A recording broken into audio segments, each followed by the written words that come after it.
Cara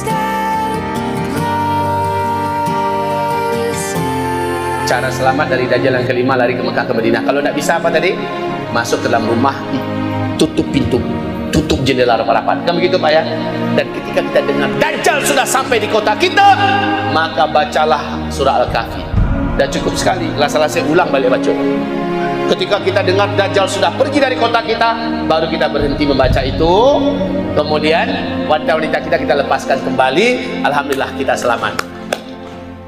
Buya, apakah nanti tentara-tentara Dajjal tidak akan mendobrak pintu rumah kita? Insya Allah, Allah akan gaibkan rumah kita dari pandangan mata mereka, Pak. Nak nampak dia rumah waktu tu. Seperti pemuda-pemuda Kahfi dalam gua. Padahal pintu gua itu ternganga. Betul tidak? Tapi kenapa pasukan-pasukan raja zalim yang disuruh untuk memburu pemuda-pemuda itu, dan pemuda-pemuda ini lari dalam gua, dan mereka lalu lalang di depan pintu gua, tidak bisa melihat apa-apa. Allah gaibkan mereka dari pandangan mereka. Kenapa kita suruh baca surat Al-Kahfi? Kok bukan surat Yasin? Kok bukan surat yang lain? Jawabannya adalah agar keajaiban yang terjadi pada pemuda Kahfi terjadi pada kita saat kita membacanya. Allah gaibkan rumah kita, pintu rumah kita dari pandangan bala tentara Dajjal. Baik bala tentaranya dari setan atau bala tentaranya dari kalangan manusia.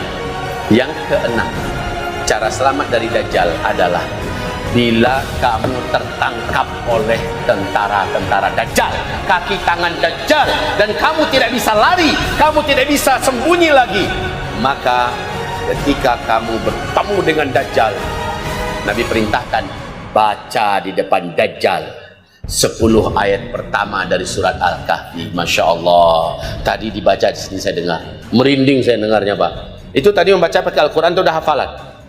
Allahu Akbar. Ini yang harus Bapak Ibu lakukan. Setiap keluarga, setiap individu wajib hafal 10 ayat pertama dari surat Al-Kahfi.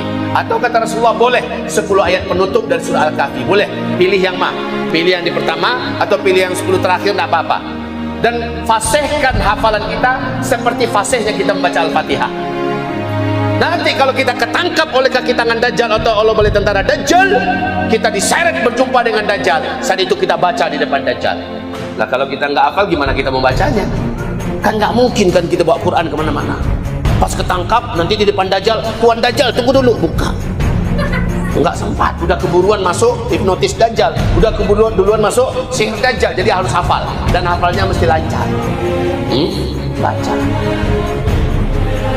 Nanti dampaknya kata Rasulullah, sihir Dajjal tak akan tembus ke orang ini, hipnotis Dajjal tidak akan tembus kepada orang ini, fitnah Dajjal tidak akan tembus kepada orang ini. Ya, ini dampaknya Pak, sehingga orang ini mampu membedakan mana yang hak, mana yang batil. Dan orang ini Allah izinkan bisa membaca tulisan Ka, Fa, Ra, izinkan Dajjal di antara dua alis tertulis. Hanya dia yang bisa melihat, karena dia masih ada iman dalam dadanya. Masya Allah, ini gunanya. Sebelumnya kita punya iman yang kuat, amal soleh kita banyak, doa kita selama ini Masya Allah, dan kita hafal 10 ayat dari surah Al-Kahfi. Gitu.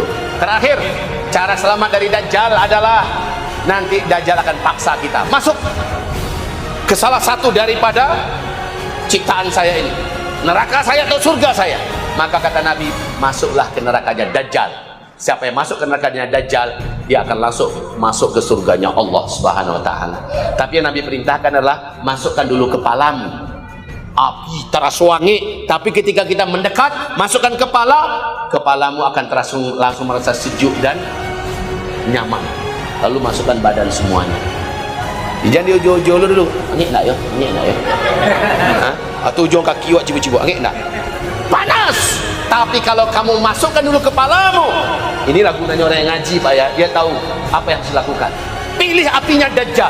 Siapa yang memilih apinya Dajjal, dia dapatkan surga Allah, kata Rasulullah.